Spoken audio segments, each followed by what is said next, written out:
Hello साथीहरू, स्वागत छ नेपाली ज्ञान च्यानलमा। म सुनिल। आजको श्रृङ्खलामा मैले तपाईँहरूलाई युट्युब कम्युनिटी गाइडलाइन्स रुल्स भित्रमा रहेको हेड स्पिच र चाइल्ड सेफ्टी पोलिसीको बारेमा तपाईँहरू सामु केही कुरा राख्न गइरहेको छु। के कसरी हामीले आफ्नो कन्टेन्टहरू राख्दाखेरि अनुमति मिल्छ युट्युबबाट र कसरी राख्दाखेरि अनुमति मिल्दैन भन्ने कुरा आज यस श्रृङ्खलामा हामी छलफल गर्नेछौँ, बताउनेछु म तपाईँहरूलाई। सो आजको श्रृङ्खला सुरु गर्छु। त्यसभन्दा अगाडि च्यानलमा नयाँ हुनुहुन्छ, च्यानल सब्सक्राइब गर्नुभएको छैन भने च्यानल सब्सक्राइब गर्नुहोस्, बेल आइकन प्रेस गर्नुहोस् र भिडियो लाइक गर्नुहोस्। भिडियोलाई अन्तिमसम्म हेर्नुहोला किनकि जानकारीमूलक इन्फर्मेटिभ छ यो भिडियो, मलाई जहाँसम्म लाग्छ। र यसभन्दा अगाडि सेक्सुअल एन्ड न्युडिटी कन्टेन्ट पोलिसीको बारेमा मैले तपाईँहरू सामु भिडियो बनाइसकेको छु। हेर्नुभएको छैन भने माथि आई बटनमा लिङ्क छ, त्यहाँबाट गएर हेर्न सक्नुहुन्छ। सो आजको यो श्रृङ्खलातर्फ लाग्छौँ हामी। ओके साथीहरू, अब लाग्छौँ हामी हेड स्पिच पोलिसीतर्फ। त्यसभन्दा अगाडि युट्युब कम्युनिटी गाइडलाइन्स भनेको के हो? त्यसभन्दा अगाडि यदि यस च्यानलमा तपाईँ यो भिडियो मार्फत नयाँ आउनुभएको छ भने तपाईँलाई युट्युब कम्युनिटी गाइडलाइन्स भनेको के हो त्यो म बताइदिन्छु सामान्य रूपमा। युट्युब कम्युनिटी गाइडलाइन्स भनेको जब यहाँनिर तपाईँ हामी जस्ता नयाँ युट्युबरहरू, नयाँ क्रिएटर्सहरू युट्युबको समाजभित्र हामी छिर्छौँ। युट्युबको समाजमा हामी नयाँ क्रिएटर्सहरू, युट्युब क्रिएटर्सहरू आइसकेपछि यहाँनिर तपाईँ हामी जस्ता यहाँनिर प्रत्येक व्यक्तिले, प्रत्येक क्रिएटर्सले फरक कन्टेन्टहरू राख्ने गरिरहेको हुन्छ। सो यहाँनिर प्रत्येक व्यक्ति पछि फरक कन्टेन्टहरू राख्ने भएको हुँदा यहाँनिर कसैले राम्रो पनि राख्छ, कसैले नराम्रो पनि राख्छ र त्यही कुरालाई सुधार गर्नको लागि युट्युबले लिएको एउटा यो दिशानिर्देश हो, कम्युनिटी गाइडलाइन्स हो, जसलाई युट्युब कम्युनिटी गाइडलाइन्स भनिन्छ। सो सामान्य अर्थमा यही नै बुझौँ कि हामीले युट्युबको समाजभित्र आइसकेपछि, युट्युबको समुदायभित्र आइसकेपछि यहाँनिर हामीले धेरै कुराहरू ख्याल गर्नुपर्ने हुन्छ, जसबाट जुन कन्टेन्टबाट अरू व्यक्तिलाई कुनै हानि नोक्सानी नहोस्, नकारात्मक असर नपरोस् भन्ने यो युट्युबको एउटा रुल्स हो, एउटा नियम हो। सो लाग्छौँ हामी हेड स्पिच पोलिसीतर्फ। हेड स्पिच पोलिसी भनेको सामान्य अर्थमा बुझ्दाखेरि घृणित शब्दको एउटा नियम हो है। यो टपिक सुरु गर्नुभन्दा अगाडि यहाँनिर मैले तपाईँलाई एउटा क्वेसन सोध्न चाहन्छु। यदि तपाईँले आफ्नो कन्टेन्टमा कुनै पनि व्यक्ति, समूह अथवा समुदायमाथि जातिगत, राष्ट्रियता, लिङ्ग, उमेर, नैतिकता, उमेरको आधारमा तपाईँले कुनै पनि जनावर, कुनै पनि जीवजन्तुसँग तपाईँले तुलना गर्नुभयो भने के त्यो कुरा युट्युब कम्युनिटी गाइडलाइन्सको लागि सही हो त? त्यो कुराहरू चाहिँ युट्युबले अनुमति दिन्छ त भन्ने कुरामा तपाईँलाई क्वेसन तिर्स्याएँ यहाँनिर। सो कति बेला लाग्न सक्छ मिल्छ है त गरिरहेको छ मान्छेहरूले भन्ने लाग्छ होला, कसैलाई फेरि मिल्दैन भन्ने लाग्छ। सो यहाँनिर यसको एन्सर रहेको छ मिल्दैन। कुनै पनि व्यक्ति, कुनै पनि समूह, कुनै पनि समुदायमाथि तपाईँले अरू कुनै पनि जनावर, जीव अथवा कुनै पनि कुराहरूसँग तपाईँले कम्पेयर गर्नुभयो भने यो कुरा यहाँनिर भाइलेन्स हुन्छ। जुन घृणित शब्दको पोलिसी जुन छ हेड स्पिच पोलिसी, यसमा पर्दछ यो। सो यदि तपाईँले यस्तो कन्टेन्टहरू बनाउँदै हुनुहुन्छ भने ध्यान दिनुहोला। यहाँनिर कसैले रिपोर्ट गरिदियो भने, फ्ल्याग गरिदियो भने तपाईँको च्यानललाई नै असर गर्ने गर्दछ। सो कन्टेन्ट बनाउँदाखेरि एकदम ध्यान दिनुहोला। यहाँनिर हेड स्पिच भनिसकेपछि, घृणा शब्द भनिसकेपछि तपाईँले बुझ्नुहुन्छ घृणा शब्दहरू के छन्, के पर्छन् भन्ने कुरा। यस अन्तर्गत तपाईँहरूले भल्गरिटी शब्द पनि बुझ्न सक्नुहुन्छ, त्यो पनि पर्दछ यो हेड स्पिचभित्रमा। र यहाँनिर कुनै पनि व्यक्ति, समूह अथवा समुदायलाई टार्गेट बनाएर तपाईँले त्यसको जातिगत, राष्ट्रियता, लिङ्ग, समूह, नैतिकता, यसै गरी उमेर, यसै गरी त्यसको डिसेबिलिटी भनेपछि यहाँनिर अपाङ्ग टाइपको बुझ्नुहोला तपाईँले। यी यावत कुराहरूमा तपाईँले आधार रहेर कुनै पनि व्यक्ति, समूह, समुदायलाई तपाईँले हानि नोक्सानी, नकारात्मक असर गर्दै हुनुहुन्छ, गाली गलौज गर्दै हुनुहुन्छ भने तपाईँको कन्टेन्ट डेन्जरमा पर्न सक्छ, खतरामा पर्न सक्छ। सो यी कुराहरू एकदम ख्याल गर्नुपर्ने छ। र साथसाथै तपाईँले ती समुदाय, ती व्यक्ति, ती समूह विरुद्धमा कुनै पनि हिंसात्मक गतिविधि बढाउनको लागि तपाईँको कन्टेन्टले प्रोत्साहन दिन्छ भने त्यस्तो खालको कन्टेन्टलाई यहाँनिर भाइलेन्स मानिन्छ, एकदम यहाँनिर नराम्रो मानिन्छ, हेट स्पिच मानिन्छ। सो यो कुराहरू एकदम ध्यान दिनु होला।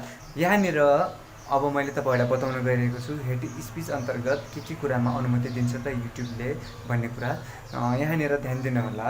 तपाईँले यदि एजुकेसनल पर्पजले अथवा डकुमेन्ट्री पर्पजले तपाईँले आफ्नो कन्टेन्ट सिर्जना गर्दै हुनुहुन्छ भने यहाँनिर ध्यान दिनु होला।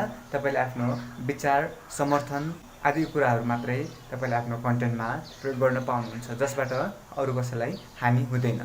तर यहाँनिर तपाईँले अर्को समूह, व्यक्ति वा समुदायमाथि तपाईँले मुख छोड्नुभयो, जसलाई हेट स्पिच भनिन्छ, ती समुदाय, व्यक्ति, समूहको विरुद्धमाथि तपाईँले कुनै त्यस्तो नराम्रो कुराहरू गर्नुभयो, तिनीहरूको विरुद्ध हिंसात्मक गतिविधिको लागि प्रोत्साहन गर्नुभयो तपाईँको कन्टेन्ट मार्फत भने यस्तो खालको कुराहरू चाहिँ तपाईँलाई अनुमति दिँदैन युट्युबले। ती व्यक्ति, समुदाय वा समूहले तपाईँमाथि फ्ल्याग गरिदियो, रिपोर्ट गरिदियो भने तपाईँलाई नै गाह्रो छ।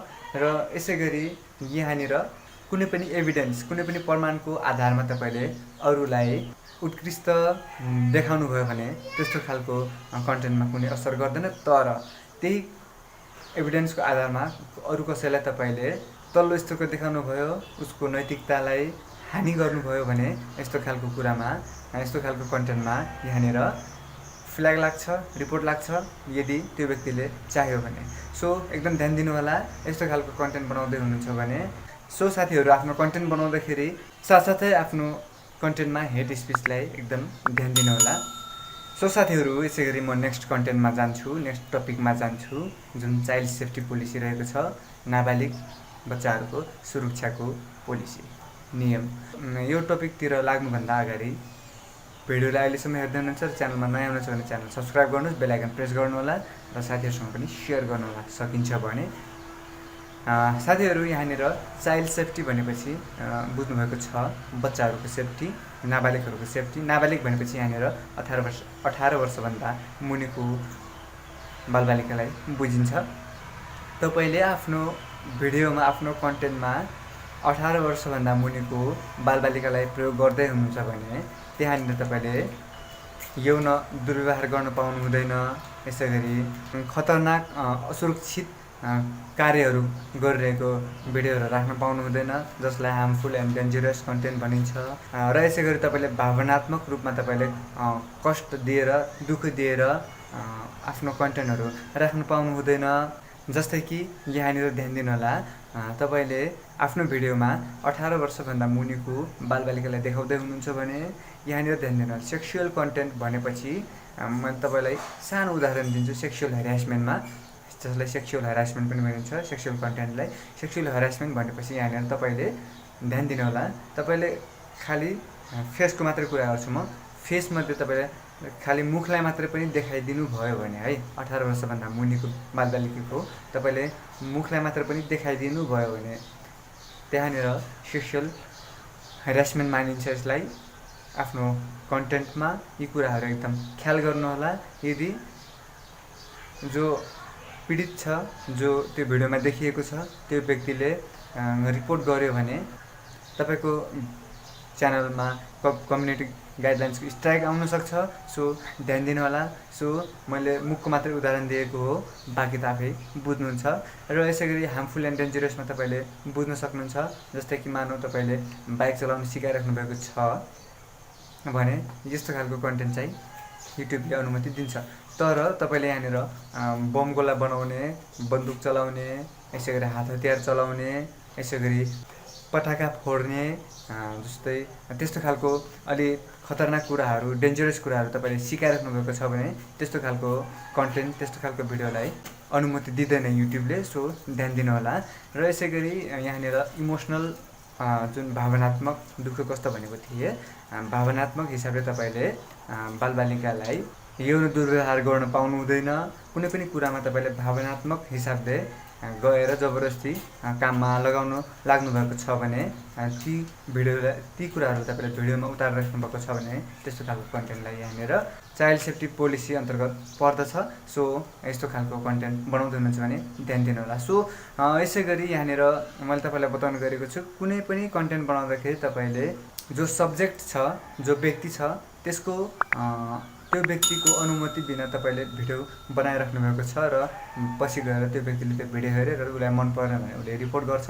सो यहाँनिर कसैको पनि अनुमति बिना तपाईँले कुनै पनि भिडियो नबनाउनु होला। कुनै व्यक्तिको तपाईँले तस्बिर अथवा भिडियो कैद गर्दै हुनुहुन्छ भने यो कुराहरू एकदम ध्यान दिनुहोला। र यसै गरी चाइल्ड सेफ्टी अन्तर्गतकै तपाईँले आफ्नो कन्टेन्टमा दुर्व्यवहार गर्ने, कुनै पनि बदमासी गर्ने कुराहरूमा तपाईँले प्रोत्साहन गर्नुहुन्छ भने त्यस्तो खालको कन्टेन्टलाई यहाँनिर युट्युबले भाइलेन्स मान्छ, हार्मफुल मान्छ। सो तपाईँको कन्टेन्टलाई यहाँनिर अनुमति दिँदैन युट्युबले। सो ध्यान दिनुहोला। सो आज मैले तपाईँलाई हेट स्पिच र चाइल्ड सेफ्टी पोलिसीको बारेमा बताएँ।